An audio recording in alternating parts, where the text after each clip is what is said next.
Hello everybody, welcome to France, where PSG have hit Marseille for 5 as the champions flex their muscle in Le Classique. Lens triumph at home yet again, defeating Rennes to keep the title race simmering nicely, while Lyon make it 12 wins in a row and climb into the top 3 at Marseille's expense. Goals at a premium elsewhere as yours truly loses 3 hours of his weekend commentating a couple of stodgy 0-0 draws, but still plenty of talking points in today's edition of the French Football Show.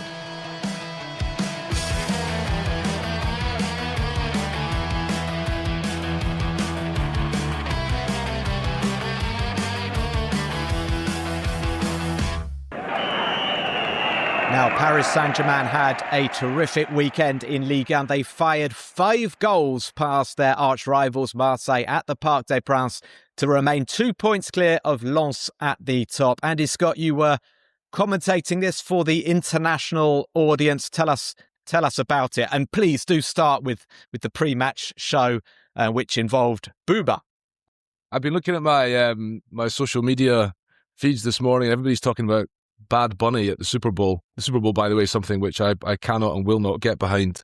And the idea that somehow is I haven't seen who won the Super Bowl, but I've seen everywhere about Bad Bunny performing at the Super Bowl. So the equivalent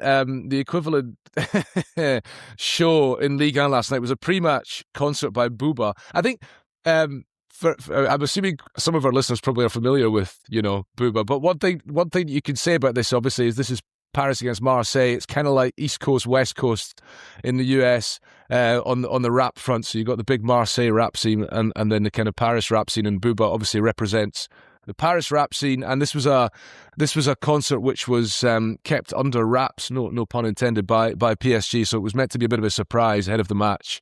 After Booba, Marseille committed boobies. Is that fair to say as well?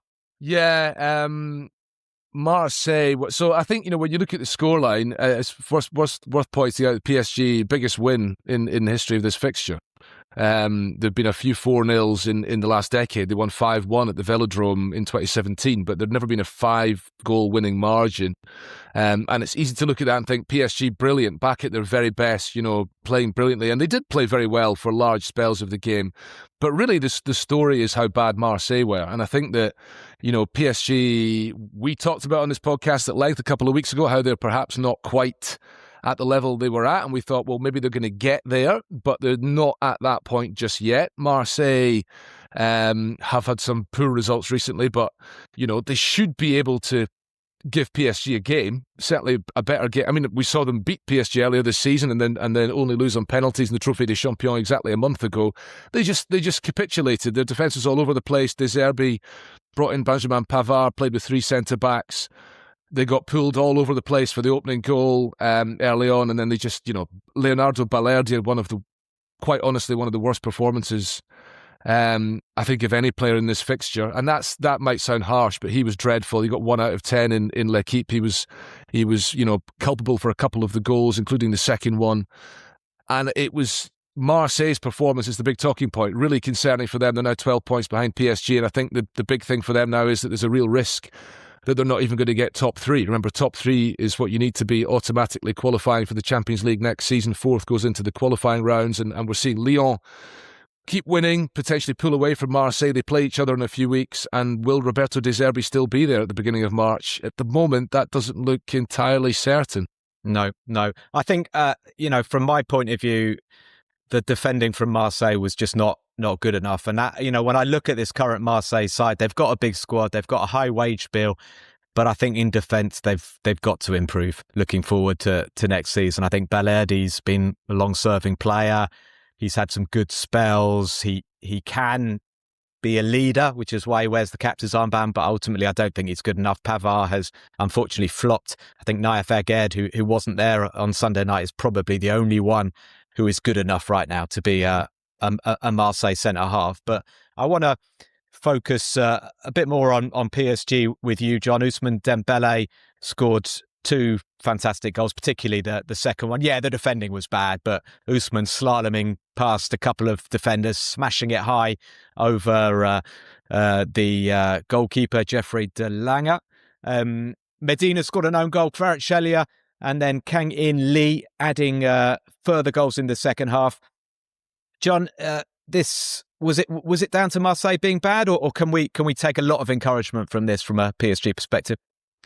I think credit to PSG for the way that they flew out of the traps. I think they were motivated by the atmosphere that was built up pre-game, not just by Buba, but by the vociferous Parc des Princes crowd. I always feel that these games are unfair on the visiting team because we've discussed it many times in the past. The inability to have away fans in the fixture takes away the ability quite often for the away side, especially when it's Marseille coming to PSG, given PSG's dominance over the years, to really be able to, aspire to getting the kind of result and putting in the kind of performance needed in order to come away with a point or better. But I do feel that PSG do deserve some credit. I think Dembele, is on the kind of form now that people have been expecting of him since he won the Ballon d'Or. I do think that bodes well for the second half of PSG's season, especially with high hopes now on the defense of their Champions League title, given that they're already out of the Coupe de France. I think it was great to see Kvaratskhelia come back on the pitch and score such a well-taken goal, teed up by Dembele as well, if I remember correctly. But equally, it felt like as soon as PSG got that third goal, Medina putting through his own net, it was curtains. Marseille were completely done. And you could argue really that Marseille were totally done mentally after that second goal. You look at the way that Belherdi's head dropped, and when you're looking to your captain and he's not emitting the kind of positive influence that you need in those sorts of moments, I think it makes life extremely difficult. Yeah, it's very interesting the point you make about no away supporters being there. And I think it was interesting as well to see the PSG ultras. They actually had a banner up saying, we got to stop this. Like, we want Marseille fans here for the Classique, and we want to be able to go to the Velodrome as well. Chris Cole wrote in, actually, one of our loyal listeners, suggesting this would be a good topic for Le Dossier. So maybe something to think about. If you've got any comments, any reactions, to send us an email, league1podcast@gmail.com. Elsewhere over the weekend, Lyon just can't stop winning at the moment. They triumphed 1-0 away to Nantes. Pavel Schultz got his 10th league goal this season. He's having a remarkable campaign. Diminutive Czech player who is a little bit different. He's not, I was going to say he's like Mathieu Valbuena was, but because he is very, very small, but he sort of buzzes about. He annoys defences. He's not really a forward. He's not a winger. He's kind of one of these hybrid players, and he managed to deflect Moreira's shot high into the net. Lyon held on despite Endrick getting a red card, which I thought was faintly ridiculous. I saw his yellow card was already a bit harsh, the first one. He then was given a second yellow, which I think was turned into a red card after VAR consultation. Basically, his legs kind of got in a tangle with Tabibu, and they judged that he'd sort of kicked out at Tabibu. Pretty tough, I think, and a shame for Lyon to have Endrick suspended. But as Andy or John mentioned, Lyon are now above Marseille in third position, 3 points above them. It's really important who finishes third, because that is automatic Champions League league phase qualification. If you finish fourth, you've got a very tough route in terms of qualifying for the Champions League. So Lyon going great guns. Lens going even better. They are keeping a pace with Paris Saint-Germain. They've got 49 points, 2 fewer than PSG. And that, John, after another home victory. I believe it was the 10th consecutive home win in the league for Pierre Sage's team, 3-1 against Rennes. Yeah, buoyed by another boisterous crowd at Stade Bollaert. So great to see that momentum remaining intact, and had to come from behind to do it as well, because Rennes did take the lead through Le Paul before Lens managed to fight back. Aguilar getting on the score sheet for, I think, the second consecutive week, but then also managing to get himself sent off. Debut goal as well for Saint-Maximin. So great to see him rebounding from a very difficult experience for him in Mexico, coming back to France. In my opinion, probably the best possible landing spot for him. I think it was a really shrewd bit of business by Lens, business that I don't think many people, even at the club, expected to have been doing in the January transfer window, and could make the difference in terms of maintaining this title push that they have. But I think it speaks volumes that they managed to come back from behind as to the team's character under Pierre Sage, but I think also it points at the mental vulnerability of this Rennes side at the moment. It's been a disastrous spell for them over the last couple of weeks.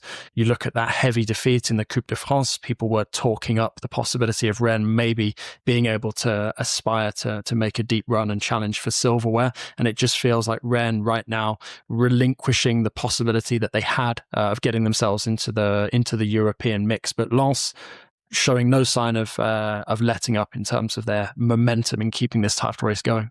Yeah, Lens doing incredibly well. Just to touch on Rennes, because it's been such a sort of up and down season. Like we were talking about Abibé being under pressure back in September, October time, and then suddenly they started winning. That after he had sort of pushed Seko Fofana and Ludovic Blas to one side, two very senior, high-earning players. And it's kind of a similar story now, Andy, with Brice Samba apparently upsetting Abibé during that cup tie in Marseille. He was left out. Another big character, high earner in the dressing room, and it seems that Abibé is having big problems with these higher profile players. And at the time of recording, I'm reading reports that Abibé's future could be thrashed out today. So perhaps when you're listening to this, Abibé will no longer be the Rennes coach. But it's been a troubled season, hasn't it? Yeah, it looked like they'd picked things up in the last sort of 6 weeks of 2025, and then they started the very first league game of the new year kept that winning run going, but things have kind of turned again very, very dramatically, very suddenly.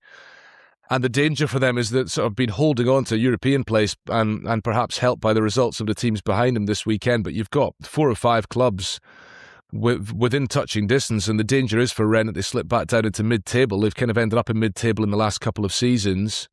Abibé, there were reports that he might have walked away after the Marseille game, and then in the end he stayed. Of course, the elephant in the room at this club where the president used to work at Lens is a certain Franck Hez, who recently left his job at Nice, and despite how things ended for him at Nice, retains a very good reputation within French football.